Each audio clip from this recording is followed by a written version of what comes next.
आज मी कॉलेजमध्ये येत असताना एक छोटासा मुलगा आपल्या आई वडिलांना मोबाईल मागत होता आणि म्हणत की मला मोबाईल पाहिजे, मोबाईल नाही दिला तर मी कसा अभ्यास करणार, मला मोबाईल पाहिजे.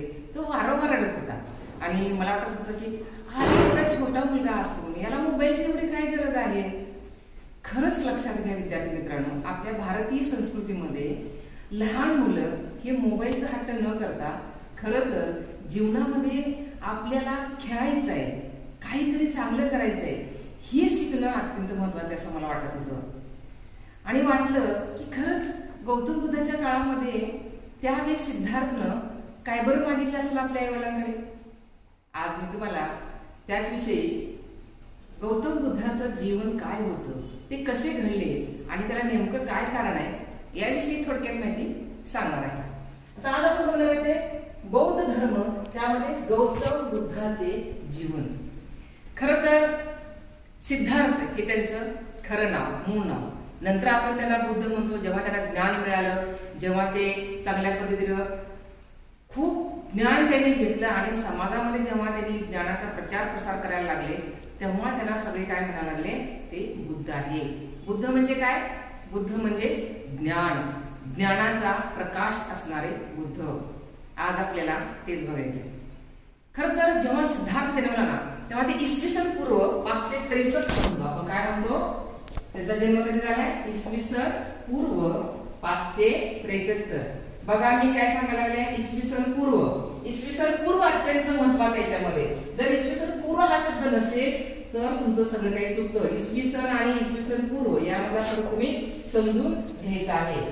त्यामुळे इसवी सन पूर्व मध्ये त्यांचा जन्म झालाय 563 मध्ये. कुठं झाला? लुंबिनी या छोट्याशा गावामध्ये, जे रोहिणी नदीच्या काठी कपिलवस्तू या शहराजवळ होतं. लुंबिनी लक्षात ठेवा. आपल्याला काय लक्षात ठेवायचंय?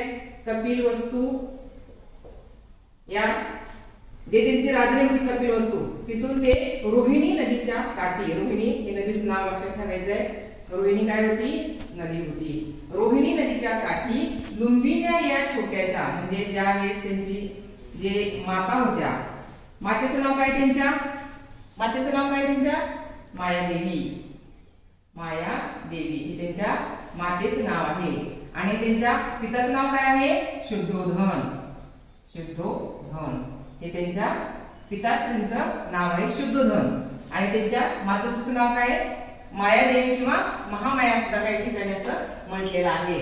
तर ज्या टायमाला मायादेवी त्या गरोदर होत्या, त्यावेळेस त्या बाळंतपणासाठी माहेरी जात असताना मध्येच लुंबिनी या छोट्याशा गावामध्ये, जिथे एक गार्डन होतं किंवा बाग होती आपण म्हणतो, त्या बागेमध्ये तिथं सिद्धार्थ या छोट्याशा बाळाचा जन्म झालेला आहे. इसवी सन पूर्व 563 मध्ये त्यांचा जन्म झालेला आहे. हे खरं तर शुद्धोधन काय होते? हे गणराज्याचे राजा होते. कुठलं गणराज्य? शाक्य. हे लक्षात ठेवा. हे शाक्य या गणराज्याचे हे राजा होते. हे कोसल नावाच्या त्या काळाचं जे मोठं महाजनपद होतं, त्या कोसल या महाजनपदामध्ये हे शाक्य नावाचं गणराज्य होते. त्याचे ते प्रमुख असलेले राजे होते. आता बघा, लुंबिनीमध्ये जन्म झालेला आहे गौतम बुद्ध, म्हणजे सिद्धार्थचा जन्म झालेला आहे. ते छोट्याशा सिद्धार्थला घेऊन त्यांची जी मातोश्री होती मायादेवी, ती गेली आणि त्यानंतर ती हळूहळू जन्म झाल्यानंतर वापस ती माहेरी न जाता आपल्या सासरी कपिलवस्तूला आली. बघा, छोटस बाळ झालेली ती आई, आणि छोटस बाळ घेऊन त्या काळामध्ये कुठलेही वाहन नव्हतं, बसलं फोर व्हीलर मध्ये आणि निघाले असं नाही, तर चालत यावं लागत होतं. ते चालत आल्यानंतर 7 दिवसानंतरच त्या मातोश्रीचा म्हणजे मायादेवीचा हा मृत्यू झालेला आहे. आणि छोट्याशा सिद्धार्थला सांभाळण्याचं काम पुढे केलेलं आहे. त्यांची जी मावशी होती गौतमी, प्रजापती गौतमी तिला म्हटलं जातं, त्या मावशीने ते काम केलेलं आहे. प्रजापती गौतमी. लक्षात ठेवा. काय नाव होतं मावशीचं? प्रजापती गौतमी नाव होतं. हळूहळू सिद्धार्थ मोठा व्हायला लागला. मोठा व्हायला लागल्यानंतर जेव्हा त्याच्या वडिलांनी सांगितले की माझ्या मुलाचं भविष्य सांगा, दरबारामध्ये ज्या टायमात तिथे त्यावेळेस जे काही पंडित होते किंवा ज्योतिष सांगणारे होते, भविष्य सांगणारे होते, त्यांना बोलवलं आणि सांगितलं की माझ्या मुलाचं काय भविष्य आहे, तो तू किती मोठा राजा होणार, कारण प्रत्येक वडिलाला काय वाटतं की आपला मुलगा खूप मोठा राजा होणार. शुद्धोधन तर हा राजाच होता ना, त्यांना वाटायचं काय की माझा मुलगा हा खूप मोठा राजा झाला पाहिजे, माझं जे काही राजपाट आहे ते त्यांनी पुढे सांभाळलं पाहिजे. म्हणून त्याने भविष्य विचारलं आणि त्या भविष्यामध्ये सांगितलं काय की एक तर हा महान चक्रवर्ती राजा होईल, नाहीतर तो संन्यासी होईल. बघा मित्रांनो, एक तर तो काय होणार आहे, महान राजा होणार आहे, नाहीतर तो एक संन्यासी होणार आहे. कुठल्या वडिलांना वाटलं की आपला मुलगा हा संन्यासी होऊन फिरावा? नाही वाटत ना. प्रत्येकाला वाटतं की आपल्याला काय व्हायला पाहिजे, महान चक्रवर्ती राजा व्हायला पाहिजे. काय व्हायला पाहिजे, चक्रवर्ती राजा व्हायला पाहिजे, महान चक्रवर्ती राजा व्हायला पाहिजे. संन्यासी म्हणजे काय असतं, संन्यासी म्हणजे सगळं काही सोडायचं, संसार सगळा सोडायचा आणि काय करायचंय, संसार सोडून जंगलामध्ये जायचंय, भटकायचंय, संसारच करायचं नाहीये. याला आपण काय म्हणतो, संन्यासी. जे भगवे कपडे घालतात आणि एक भिक्षुक म्हणून दारोदार भटकतात, ज्ञान द्यायचं काम समाजामध्ये करतात, पण ते प्रपंच करत नाही, मुलांना जन्म घालून संसार करत नाही, तर ते काय म्हणतात, भिक्षुक म्हणून जीवन जगत असतात. कुठल्याही वडिलांना वाटत नाही की आपला मुलगा संन्यासी व्हावा.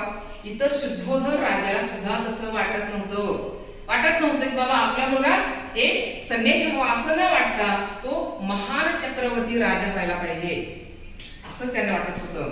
त्यांनी काय केलं तर आपल्या मुलाला त्यांनी सर्व दुःखापासून दूर ठेवून. माणूस हा संन्यासी कधी होतो, ज्या वेळेस जीवनामध्ये सगळ्यात जास्त दुःख येईल, आपण दुःख म्हणतो हे का नाही, दुःख म्हणा किंवा व्यथा म्हणा, त्याला असं कुठल्याही गोष्टीचं कसलंही दुःख झालं नाही पाहिजे. म्हणून शुद्धोधन राजाने काय केलेलं आहे, दुःख न होता त्याला नेहमी आनंदच भेटला पाहिजे, जीवनामध्ये खूप तो सुखी राहायला पाहिजे.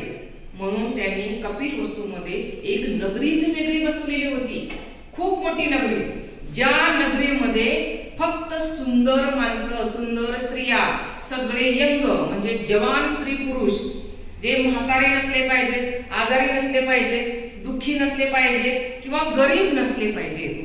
कसे असले पाहिजे, सगळे अतिशय श्रीमंत, चांगले दिसायला, सुंदर, दागदागिने घातलेले, आसपास जिकडे तिकडे कसं झाडी, पशु पक्षी, हे सगळं काही चांगलं वातावरण. आपण म्हणतो का नाही की जीवनामध्ये आपल्या मुलाला सगळं सुख मिळालं पाहिजे. आई वडिलांची इच्छा काय असते, जीवनामध्ये सुख मिळायला पाहिजे आपल्या मुलांना, दुःख कधीच मिळालं नाही पाहिजे. प्रत्येक आई वडील धडपडत असतात, आजही धडपडतात, पूर्वी धडपडत होते. इथं पण शुद्धोधन राजा जो होता तो तेच करत होता. सिद्धार्थला कसलंच दुःख झालं नाही पाहिजे, त्याच्या मनामध्ये कधीही शांततेचे किंवा समाधीचे विचार आले नाही पाहिजे. त्याला सगळं काही शिक्षण दिलं पाहिजे. त्यांनी सगळ्या विद्या शिकवल्या. कुठल्या विद्या शिकवल्या, त्यांना धनुष्यबाण चालवायला, तलवार चालवायला, म्हणजे जे लागत होतं एका क्षत्रिय व्यक्तीला ते सगळं काही त्याला शिकवलं गेलेलं होतं. सगळं काही ज्ञान, ते राजा म्हणून जे ज्ञान पाहिजे असतं ना, ते सगळं ज्ञान त्याला दिलेलं होतं. त्यामुळे काय झालं की सिद्धार्थला बाहेरचं जग समजत नव्हतं काय चाललंय. बाहेर दुःख असतं, मृत्यू असतो, आजारी माणसं असतात, काही माहित नसतं. बस काय माहिती, सगळे सुखी आहे, सगळे चांगले, जीवनामध्ये असंच असतं, असं हळूहळू त्यांना वाटायला लागलं. पण तरीही या सगळ्यामध्येही कुठंतरी सिद्धार्थचं मन लागत नव्हतं. कुठंतरी तो एकटा शांत बसायचा, एकटे हाऊस वाटायचं, सगळे खेळायचे, काहीतरी करायचे, पण सिद्धार्थ मात्र समाधी लावायचा प्रयत्न करायचा, शांत राहायचा प्रयत्न करायचा. कुठंतरी काहीतरी वेगळं आहे असं वाटायचं की जे चाललंय नाही, काहीतरी वेगळं आहे, मला काहीतरी वेगळं करायचंय, असं वारंवार त्यांच्या वागण्यातून दिसून येत होतं. तरी ते शांत बसत होते का, नाही. त्याला वाटत काय होतं की जीवनामध्ये काहीतरी मला असं वाटतं की वेगळं करावं. आता त्या मुलाला मी वारंवार तेच सांगतो की तुम्ही काहीतरी वेगळा मार्ग शोधा, वेगळं काहीतरी करा, नवीन काहीतरी करा, चांगलं काहीतरी वाचा, काहीतरी लिहा, चांगलं बघा तुम्ही, असं वारंवार सांगतो. पण इथं मात्र त्यांच्या आतून, मनातून, आपण म्हणतो ना अंतर्मन असतं, त्या अंतर्मनातून त्यांना वाटत होतं की मला काहीतरी हे वेगळं वाटतंय. की निसर्ग, हे पशु पक्षी, असं म्हणतात की त्याचा जो चुलत भाऊ होता देवदत्त, त्या देवदत्ताने एकदा पक्षाला बाण मारला आणि शिकार करण्यासाठी त्याला बाण मारून खाली पाडलं. स्वतः सिद्धार्थ पळत जाऊन त्या छोट्याशा पक्षाला वाचवलं. मारायचं कशाला एखाद्या प्राण्याला, त्याला वाचवायचंय. जरी क्षत्रिय म्हणून काही आपलं काम असलं तरीही दया दाखवणं, प्रेम काय असणं, प्राणी मात्रावरती प्रेम काय असतं, हे लहान लहान गोष्टी अंतर्मनातून त्या सिद्धार्थला समजत होत्या. हळूहळू सिद्धार्थ मोठा होत होता, पण तर दुःख काय पाहायचं काहीच माहित नव्हतं. काही म्हणजे काही माहित नाही. काय केलं इथं, शुद्धोधन राजाला सगळं दुःख बाजूला ठेवून एक सुंदर अशी नगरीत बसलेली होती. त्यामुळे सिद्धार्थला दुःख म्हणजे काही समजतच नव्हतं. हळूहळू ते मोठे झाले, 16 वर्षाचे झाले. त्यानंतर त्यांचा विवाह अतिशय सुंदर आणि रूपवान अशा यशोधरा नावाच्या मुलीशी करून दिला. म्हणजे ती एक राजकुमारी होती, यशोधरा. या यशोधरा मुलीशी, अतिशय सुंदर असणाऱ्या मुलीशी त्यांचा विवाह लावून दिला. त्यांना एक सुंदरसा मुलगाही झाला. त्याचं नाव काय, राहुल. काय नाव आहे त्यांचं, राहुल. राहुलला अतिशय छान त्यांना मुलगी जन्मला. वयाच्या 29व्या वर्षी, लक्षात ठेवा, वयाच्या 29व्या वर्षी ज्यावेळेस ते एकदा नगरीतून त्यांचा जो काही रथ चालवणारा, घोडा चालवणारा जो व्यक्ती होता, त्याच्या सोबत ते नगराच्या बाहेर गेले. आणि बाहेर गेल्यानंतर त्यांना म्हणतात की जीवनातले 4 दुःख त्यांना दिसले. तर 4 दुःख म्हणजे काय, 4 दृश्य किंवा 4 त्यांना गोष्टी दिसल्या. ज्या वेळेस ते बाहेर गेले, आपल्या जो प्रिय त्यांचा घोडा होता, कंथक नावाचा जो घोडा होता, त्याच्यासोबत ते बाहेर गेले. आणि बाहेर गेल्यानंतर त्यांना लक्षात आलं की अरे हे काय आहे, एक म्हातारा माणूस हा असा चालतोय कसा, म्हणजे असंही कुणी म्हातारा असतं का, मी तरी आयुष्यामध्ये कधी आतापर्यंत म्हातारा माणूस पाहिलाच नव्हता. त्यामुळे ते म्हणाले की ही कोण आहे, ते म्हणले हे म्हातारा माणूस आहे. म्हातारे असतं का कोणीतरी, म्हणजे हे असं होतं का. तेव्हा सांगितलं त्यांचा जो काय रथ चालवणारा, घोडा चालवणारा जो व्यक्ती होता, तेव्हा सांगितलं की हा कोण आहे, तर हे प्रत्येक व्यक्ती एक दिवस असा म्हातारा होणारच आहे. तुम्ही होणार, मी होणार, सगळ्याचा पण म्हातारा. त्यांना वाईट वाटलं की खरंच जीवनामध्ये असं होत असतं का, कोणीतरी असं म्हातारं होतं का, म्हणजे एक दिवस मी असंच म्हातारा होणार का, एक दिवस माझे जे शुद्धोधनचे माझे पिताश्री आहेत, जे बलदंड आहेत, ते सुद्धा असेच म्हातारे होणार का. हो, त्या घोडेसाहेब सांगितलं हो होणार, सगळे होणार. तिथून ते जरा पुढे गेले. पुढे गेल्यानंतर त्यांना काय दिसलं, एक आजारी माणूस हा झाडाखाली असा तरफडत होता, तळमळत होता. हे काय, याला काय झालं विचारलं, काय झालं, हे आजारी माणूस आहे. म्हणजे प्रत्येक व्यक्ती एक दिवस हा आजारी पडतो. हे जे शरीर आहे ना, त्या शरीराला एक ना एक दिवस काही ना काहीतरी होत असतं, तो व्यक्ती आजारी पडतो, तो असाच तळमळत असतो.